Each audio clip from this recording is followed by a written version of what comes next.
բանակցի։ Դա նա չի կարողացել անի թե իր ընդդիմության հետ, թե իր ընդդիմախոսների հետ, իր կուսակցության մեջ, նաև դա չի կարող նա անել մեր հարևան երկրների հետ։ Այս իսկ պատճառով նա փչացրել է հարաբերությունները Ռուսաստանի Դաշնության հետ, փչացրել է հարաբերությունները Վրաստանի Հանրապետության վարչապետի հետ, ինչի մասին մեր հասարակությունը չգիտի, եւ հիմա ման է գալիս նոր ընկերներ, իդեմս Ադրբեջանի եւ Թուրքիայի։ Սակայն նա գիտի կամ չգիտի, որ նրանք մեզ որպես ընկեր երբեք չեն կարող լինել, այլ նրանք մեզ օգտագործելու են այս ամբողջ process-ի մեջ եւ վերջում ասելու են, որ Փաշինյանը այս թուղթը ստորագրել է, դուք ստիպված եք սա անել։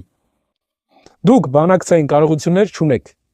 Ձեր միակ կարողությունը մարդկանց վիրավորելն է, մարդկանց հասցեին վատ խոսալն է եւ արժեզրկելն է մյուս մարդկանց աչքերին։ Դուք մեծ մասնագետ եք վարկաբեկման։ Կա ձեր մոտ կարող եմ ասել, որ շատ լավ է ստացվում, բայց արդյոք դա բավարար է լավ բանակցող լինելու համար։ Մենք տեսանք վերջի 3 պատերազմի արդյունքում, որը դուք բերեցիք ձեր բանակցային տաղանդների հաշվին մեր երկիր, որ ոչ